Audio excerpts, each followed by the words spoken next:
बिनधास्त पोलीस स्टेशनला मी घेऊन जाते. तिथं अशीच बोललीस, मी नसे घाबरले. घाबरायचं काय, आपण देतोय, आपल्याला माहिती आहे आपण काय करतोय ते, आणि घाबरायचं कशाला. Hello, good morning guide. सकाळची सुरुवात आहे आपल्या हॉलपासून आणि सूर्याचा मस्त प्रकाश पडलेला आहे. वातावरण जाम भारी असं दिसणार नाही तुम्हाला. वातावरण खूप छान आहे, बाहेर थंड आहे. आणि मी उठले आता. किती वाजले? 6:15 झालेत. ॲक्च्युली मी कधीच उठली, पण ना आई बाबा गेले तर मला मनच होत नाही. रात्री मी म्हणजे खूप असं बेकार वाटले, विंडो उघडतच नाही माझी. हो, पक्ष्यांचा आवाज एकच नंबर. एवढा मस्त पक्ष्याला मी तुम्हाला दाखवलेला, तुम्हाला दाखवते. दिसलं? हां हां, बोलून गेलं. खूप सुंदर वाटतं सकाळचं वातावरण. नाही, खाली बसलं आहे बघा, दिसलं का? मला दाखवत. एक उडून गेला, एक आहे.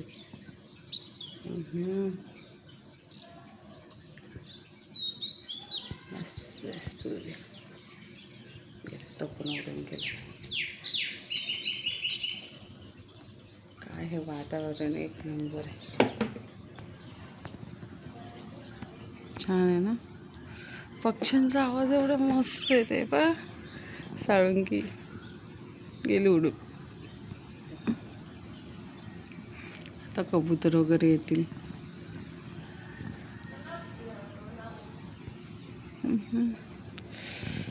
चला,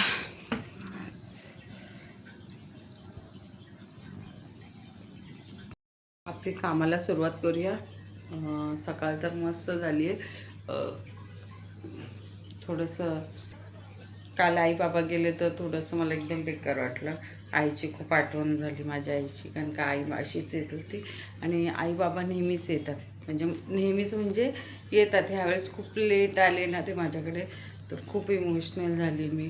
आणि खरंच ते आल्यावर ना खूप असं एवढं बरं वाटतं ना, जेव्हा ते जातात ना तेव्हा खूप बेकार वाटतं, माहिती आहे का.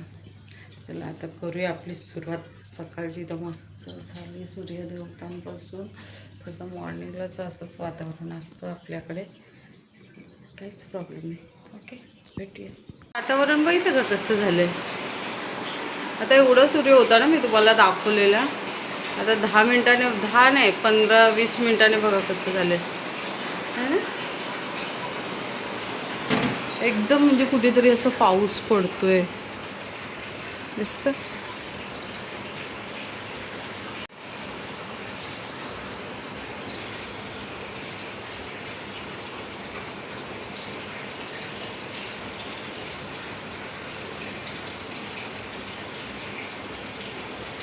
झालं, दिसतो? नाही दिसत ना, काहीच नाही दिसत आहे. तर कुठेतरी पाऊस पडत असला आय थिंक. आपली कामं करूया पटापट. आजचं वातावरण ना काय बरोबर नाही, मला असं वाटतं कुठेतरी पाऊस पडत असेल आय थिंक. कसं झालं आहे वातावरण, म्हणजे आता उजेड वाटतंय, पावसासारखं झालं, उजेड वाटत नाही ना. ऊन आता फक्त सकाळचे आता 8:30च झालेत, पण अजिबात नाही. सूर्य कुठे कुठे कुठे कुठे चालले दाखवते, दिसतं कसं झालं. मगाशी कसं दाखवलं मी.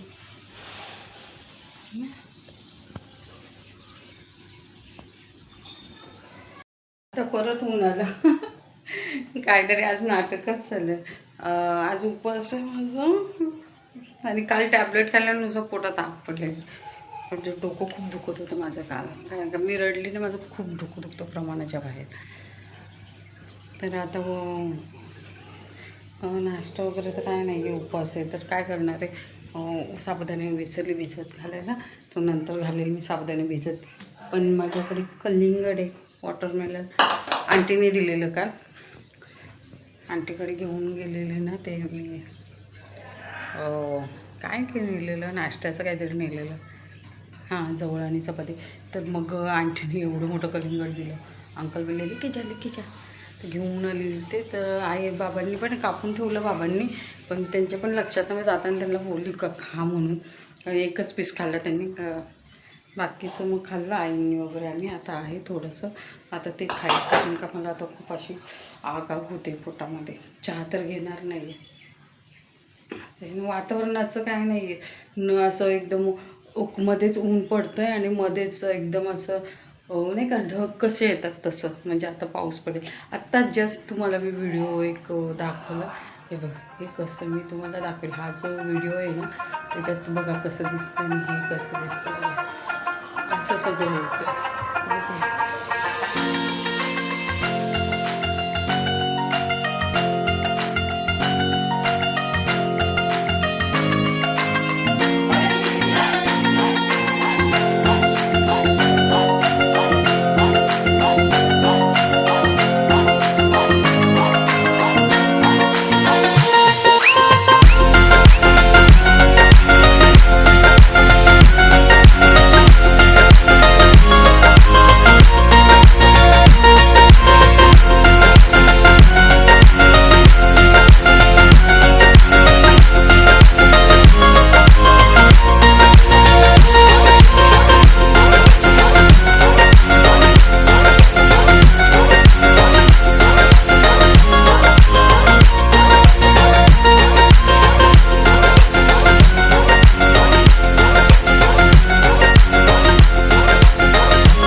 वाजले, मी उठली 5:30लाच उठली मी.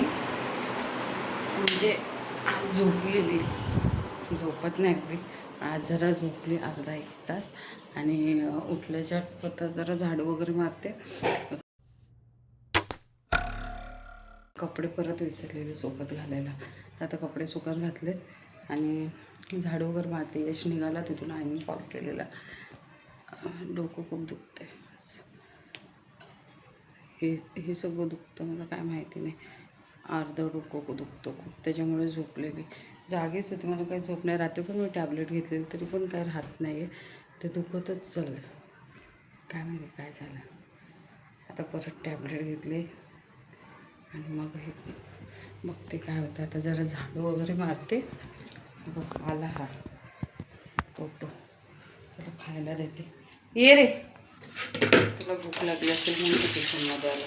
भांडी पण घातली होती. एक उपवास आहे, जेवण बनावायचं. आता वरण भात भेंडीची भाजी बनवते. त्या दिवशी भेंडी आणलेली आणि आम्ही गेलेलो तो भेंडी आणलेली. आता भेंडी बनवतो आणि वरण भात सकाळी भरायला लागते. आणि भेंडी आला आता सारख्या भेंड्या किचनवरती. काही थोडंसं सांडलं नाही तर किचनमध्ये. टोटो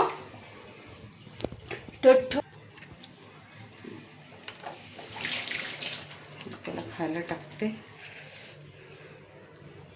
झाडं वगैरे घेते. यश निघालं तर येईल का होय, गाडीवरतीच येणार आहे, येईल ते ना. सूर्य तिकडे ये ना, तो ऊन बघा कसं छान वाटतं. वगैरे घासले आता. हे बघ टोटोला खायला टाकलं. एक टॅबलेट आहे ते आता घेते आणि चहा करते, जरा बरं वाटेल. आणि जेवण बनवायला घेते. ते यश येईल, जर लवकर जेवण बनवलं ना तर बरं होईल. कारण का उपवास पण आहे आणि यश पण येईल तर आराम करेल तो. काल तो मॅच जिंकला माहिती आहे का, म्हणजे त्यांची टीम जिंकली. तर प्राईज होतं 30,000 आणि कप होते. म्हणजे मोठा कप होता, एवढा मोठा, इथून एवढा मोठा कप होता. मी टाकेलच व्हिडिओमध्ये. बघा मस्त होतं, छान वाटलं. आता तो येईल तर चहा घेते आधी, टॅबलेट घेते मग चहा घेते. आमचा विनर आलेला आहे कप. ये अरे बघते ना लोक, जा ना.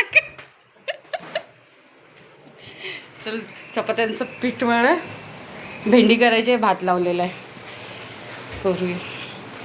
मी याचे फोटो टाकलेच व्हिडिओमध्ये बघा. हे घे पागल, धुवायचंय. हा म्हणूनच टाकलं. काय आणलंस रे? आज उपास आहे, बघायचं नाही त्याने काय आणलंय ते. काय नाही, शेवपुरी वगैरे घेऊन आलंय. मस्त वाटतं तो आला का घरात, जरा बरं वाटतं, रौनक येते आमच्या घरामध्ये, रोशनी रोशनी झाली. आणि माझा स्वयंपाक रेडी आहे. चपाती केली, भेंडीची भाजी केली आहे आणि वरण केलं आणि भात आहे ह्याच्यात. हा भात जरा माझा तो उपास होता, हा रात्रीचा थोडासा भात राहिलेला आणि आत्ताचा भात आज भात केला मी. आणि ह्या चपात्या जरा लगेच ठेवते, कारण का लगेच झाकल्यानं लगेच ते शेजारतात. तर असं झालं. मी आता स्वयंपाक काय एवढ्या लवकर केला माहिती आहे, कारण का दादा आला असता यश, त्याच्यामुळे मी केला. पण काय नाही, त्याने खाऊन आला तर मग आता बसलं आहे. मला पण काय भूक वगैरे नाही आहे, उपवास सोडेल मी नंतर. सध्या तरी रेस्ट घेते, म्हणजे थोडा वेळ 1 तास वगैरे, त्यानंतर जेवायला घेऊया. तो बोलला ना जेवण वाढ म्हणून, तेव्हा घेऊ. म्हणजे सचिन तेंडुलकर साहेब मस्त वाटतं ना. मला आवडतं सचिन तेंडुलकर. आमच्याकडे बघा सगळे क्रिकेटर आहेत. धोनी दिसतं, हां धोनी, सचिन तेंडुलकर आणि एक तो माझा बच्चा पिल्लू. तुम्हाला एक दाखवू, माझे मासे बघा कसे फाईट करतात परत. बापरे, आता शांत आहेत जरा, चालू आहे. मोठे झालेत ना, खूप छोटे होते हे. ॲक्च्युली काय माहिती आहे का, मी ऑक्सिजन लावलं म्हणून तर त्याला तरी घाण झालं माझं फिश टँक. कुठे गेला तो कालिया, तिकडे गेला. आवाज करतो ना तो व्हिडिओचा, तर त्याच्यामुळे मी काय बोलते ते तुम्हाला काही नीट ऐकायला नाही येणार आहे. आता मी आतमध्ये आले तर सगळ्याच आवाज दिसतात. त्यानंतर एक्झॉस्ट फॅन बंद केला म्हणून, हे बघा एक्झॉस्ट फॅन बंद केला म्हणून तुम्हाला आता आवाज नाही येणार. तर काय झालं माहिती आहे का, बजाज फायनान्समधून आलेले ते मला म्हणाले की मॅडम आम्ही तुमच्या घरी येतो आहे आणि जे तुमच्या आधीचे EMI लेट झालेलं त्याचं काही तुम्हाला फाईन लागलेलं, तर मग तुम्ही या. नाही सॉरी, आम्ही येतो आहे आणि ते तुम्ही क्लिअर करा. तर म्हटलं कोण येतं आहे, तर ज्या माणसाकडे आम्ही पैसे देतो किंवा पेमेंट करतो, म्हणजे नाही का त्यांना सांगितलेलं असं की ह्यांच्याकडून तुम्ही घ्या, असं काहीतरी असतं ते.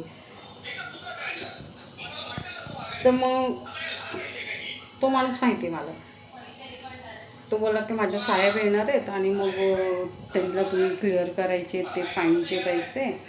तर म्हटलं ठीक आहे पाठवून द्या. म्हटलं कोण येतं बघूया. मी दिनेशला त्याच्या आधी फोन लावला. दिनेश याला जरी आलं कोण तर आधी त्यांना ID वगैरे विचारायचा त्यांचा, तुमचा ID दाखवा म्हणून, समजलं. तर ते तर मला माहितीच होतं, पण दिनेशने पण मला सांगितलं. आणि मग ते लोक आल्याच्या नंतर मग त्यांनी काय केलं माहिती आहे का, बेल दाबली. मी दरवाजा उघडला, बघितलं तर तो 2-3 माणसं होती, एक नाही तिघं, दारातच उभी होते, घरात आले नाही. तर म्हटलं या, तर नाही आले. तर म्हटलं ठीक आहे. तर म्हटलं मॅडम तुम्हाला फाईन तुमचा एवढा झाला, आता मार्च एंडिंग आहे, तर तुम्हाला क्लिअर करावं लागेल.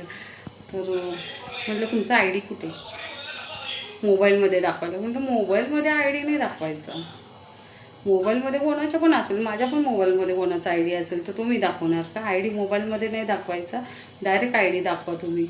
तर त्याच्याकडे ID नव्हता. आणि बरं एक नाही तिघेजण आले त्यातलं. मग मी म्हटलं मी फाईन भरणार नाही. आणि दिनेशने सांगितलं त्याला सरळ सांगायचं नाही भरणार. मी म्हटलं मी काय फाईन नाही भरणार आहे. आणि माझ्या मिस्टरांनी सांगितलं का आता नाही, आम्ही जेव्हा तुम्ही आमचं लोन क्लिअर होईल तेव्हा आम्ही फाईन भरते. किती वाढायचं तेवढं वाढू दे, तर नाही भरावं लागेल हे ते बोलतात. मी म्हटलं माझ्याकडे पैसेच नाही आहे. मग मला म्हणायला लागला का तुम्ही कोणाकडून मागून घ्या. म्हणलं कोणाकडून कशाला मागून घेणार, मी जर तुम्हाला पैसे दिलेत म्हणजे तुमच्याकडून घेतलेत, मी कशासाठी घेतलेत, माझ्याकडे पैसे नाहीत म्हणून मी तुमच्याकडून घेतले ना बँकेकडून. आणि मी आता लोकांकडून कशा मागणार पैसे, तर मला वाटतं लोकांकडून मागून द्या. म्हटलं अजिबात पैसे नाही मागणार मी, माझ्याकडे पैसे नाहीत. मग ते बोलले आम्ही साहेबांना फोन करू. म्हटलं करा. मग त्यांनी दिनेशला फोन केला. मग तेव्हा दिनेशने सांगितलं का माझ्याकडे पैसे नाही आहेत, तुम्ही जा आता, इथे नाही. आणि गपचूप केले ते नंतर. मग जर तुम्हाला तुमच्या बँकेने पाठवलं आहे माझ्याकडे, मग तुमचा आय डी पाहिजे ना, बरोबर. आता जर मी ते दिले असते त्यांना पैसे, तर त्यांनी खाल्लेच असते ते पैसे, ते का दिले असते आम्हाला, म्हणजे त्याच्यात दाखवलं असतं का, नसतं. अशी लोक आहेत. मग निघून गेले ते अक्षरशः. असा किस्सा झाला आज. किती आहे का, म्हणजे कधी बँकवाले आले सरळ त्यांच्याकडे आय डी मागायचा, तुमचा आय डी दाखवा, असं करायचं. आणि RBIने सांगितलेलं आहे का असं कोणी घरी येऊ शकत नाही त्रास द्यायला तुम्हाला. आपला राईट आहे त्यांना विचारायचं, तुम्ही कोण, कुठून, तुमचं आय डी सगळं विचारायचं त्यांना. आज असं झालं. आजचा दिवस असं संपलेला आहे. तरी मी थोडं टेन्शन आलेलं मला, पण नाही, मी पण टेन्शन नाही घेतलं, कारण का मला द्यायचेच नव्हते पैसे. टेन्शन काय, चल येते असं. आणि तुम्हाला सांगते, बजाज फायनान्सने जो मी घेतलेलं त्यांच्याकडून लोन, त्यांनी मला तेव्हा असं सांगितलेलं की 8% ते लोन, कारण मला खूप गरज होती तेव्हा म्हणून मी घेतलेलं. पण त्यांनी जे लोन वगैरे सँक्शन झालं, सगळे पैसे वगैरे आले अकाउंटला, सगळं झालं, त्याच्यानंतर त्यांनी मला 19% दिलेले ते पैसे. असं आहे ते. एवढी मी त्यात फसली. चला, आजचा दिवस असाच संपलेला आहे. दादा पण आज घरी आला, मस्त वाटतं. दादा घरी आल्यावर मला चांगलंच वाटतं. आई गेल्या पण दादा आला, बरं वाटतं. भेटू, येऊ द्या. टेक केअर आणि काळजी घ्या स्वतःची, बरोबर. माझा व्लॉग कसा वाटला ते सांगा, कमेंट करा, सबस्क्राईब करा, लाईक करा. बाय.